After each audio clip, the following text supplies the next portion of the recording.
140억 원이 넘는 엄청난 손실을 발표한 회사가 있습니다. 그런데요, 거의 모든 증권사 애널리스트들이 한 목소리로 이 회사 주식을 강력 매수하라고 외치고 있어요. 이게 도대체 무슨 상황일까요? 상식과는 정반대로 움직이는 이 기이한 역설. 오늘 우리가 한번 제대로 파헤쳐 볼 기업, 바로 대한민국의 대표 방산기업 LIG 넥스원입니다. 자, 이 한 장의 슬라이드를 보시죠. 오늘 우리가 풀어야 할 모든 질문이 여기에 담겨 있습니다. 왼쪽을 보면요, 숫자들이 아주 충격적입니다. 자회사에서 1,000억 원 넘게 까먹고 자산 가치가 떨어져서 또 1,400억 원 손실 처리하고 결국 4분기 실적은 적자로 돌아섰습니다. 그런데 오른쪽을 보세요. 애널리스트들은 목표 주가를 막 74만 원까지 부르면서 압도적으로 사라고 외치고 있죠. 아니, 어떻게 이 두 가지가 동시에 사실일 수 있을까요? 이 역설을 풀기 위한 첫 번째 단서부터 찾아보겠습니다. 이 엄청난 손실 도대체 어디서부터 시작된 걸까요? 그 근원을 따라가 보니 미국에서 벌인 아주 야심찬 인수합병이 있었습니다. 라이그 넥스원이 회계장부에 1,403억 원이라는 어마어마한 손상차손을 기록했습니다. 용어가 좀 어렵죠? 아주 쉽게 말해서요, 큰돈 주고 사온 자산의 가치가 뚝 떨어진 겁니다. 그래서 회사가 이만큼은 그냥 손해본 셈 칠게요 라고 공식적으로 장부에 도장을 꽝 찍은 거예요. 여기서 진짜 핵심이 나옵니다. 이번 대규모 손실, LIG 넥스원의 주력 사업인 미사일이나 레이더에서 난 게 아니라는 점이에요. 바로 이 사족보행 로봇, 즉 새로 뛰어든 미래 사업에서 발생한 문제라는 거죠. 미국 정부 계약이 늦어지거나 정권이 바뀌면서 사업에 차질이 생기니까 시장에서는 이걸 일회성 비용으로 딱 선을 그어버리는 겁니다. 본업과는 상관없는 일이라고 보는 거죠. 더 흥미로운 건 이겁니다. LIG 넥스원은 지금 당장의 손실에 크게 흔들리지 않는다는 걸 보여주고 있어요. 2027년에는 흑자로 돌려놓고 2029년에는 아예 미국 증시에 상장시키겠다는 큰 그림을 그리고 있는 거죠. 단기적인 손실은 그냥 거쳐가는 과정일 뿐이라는 자신감의 표현으로도 볼 수 있겠네요. 자, 지금까지는 안 좋은 소식을 봤습니다. 그럼 이제부터는 이 역설의 반대편, 그러니까 애널리스트들이 왜 그렇게 환호하는지 그 진짜 이유를 들여다볼 시간입니다. 이 숫자가 바로 모든 이야기의 핵심입니다. 26조 2천억 원. 이게 뭐냐면요, 작년 말 기준으로 LIG 넥스원의 창고에 쌓여있는 일감입니다. 이미 계약이 다 끝나서 앞으로 몇 년간 벌어들일 돈이 이만큼 확정되어 있다는 뜻이죠. 회사의 심장이라고 할 수 있습니다. 그런데 그냥 26조가 아닙니다. 더 중요한 건 이 돈을 어떻게 버느냐는 거죠. 보세요. 절반이 넘는 55%가 마진율이 훨씬 높은 수출 물량입니다.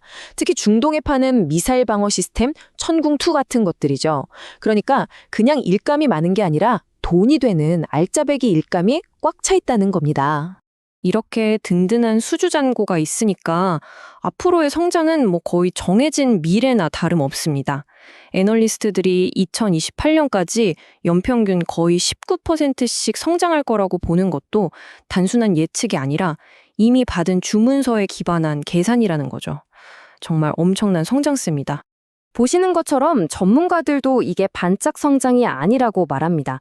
이미 확보된 계약들 덕분에 2028년은 물론이고 그 이후까지도 이익이 쭉 늘어날 거라는 전망이 나오는 이유가 바로 여기에 있습니다.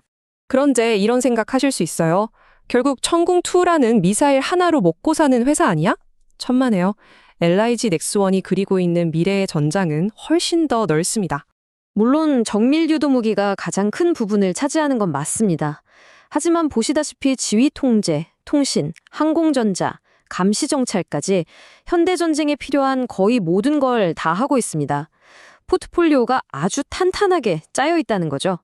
그리고 현재에만 머무르지 않습니다. 차세대 미사일 방어체계인 LSAM, 그리고 이제는 아예 우주로 나가고 있어요. 위성을 직접 만들어서 쏘겠다는 거잖아요. 여기에 아까 말한 로봇과 드론 기술까지 미래 국방산업의 핵심 먹거리를 선점하려는 전략이 아주 명확하게 보입니다. 자, 이제 퍼즐 조각이 거의 다 맞춰졌습니다. 이 엄청난 적자에도 불구하고 왜 투자자들이 이 주식을 주목해야 하는지 그 결론을 내볼 시간입니다. 바로 이것이 투자 논리의 심장입니다. 시장은 지금 고스트 로보틱스라는 작은 흠집은 그냥 무시하고 있다는 거예요. 왜냐? 그 뒤에 있는 26조 원짜리 거대한 성장 엔진이 너무나도 확실하고 강력하기 때문이죠. 단기적이고 통제 가능한 리스크는 그냥 덮어버릴 만큼 장기적인 성장의 그림이 압도적이라는 겁니다. 저 혼자만의 생각이 아닙니다. 전문가들 보세요. 무려 18명이 살아, 3명이 지켜보자, 팔라고 말하는 사람은 단 한 명도 없습니다. 이 정도면 시장의 생각이 어느 쪽으로 기울었는지는 아주 명확하다고 볼 수 있겠죠. 물론 모든 투자에는 양면이 있습니다. 긍정적으로 보면 말씀드린 대로 26조 원짜리 확실한 미래가 있습니다. 하지만 반대로 보면 주가가 이미 너무 비싼 거 아니냐는 부담감도 분명히 있어요. 업계 평균보다 훨씬 높으니까요. 그리고 로봇 같은 신사업이 앞으로 어떻게 될지는 아직 아무도 모르는 거고요. 결국 LI 기넥스원에 대한 투자는 이 질문에 답하는 과정일 겁니다. 눈앞의 단기적인 리스크를 감수하고 저 멀리 보이는 확실한 성장 잠재력에 베팅할 것인가? 선택은 여러분의 몫입니다. 오늘 이야기는 여기까지입니다. 들어주셔서 감사합니다.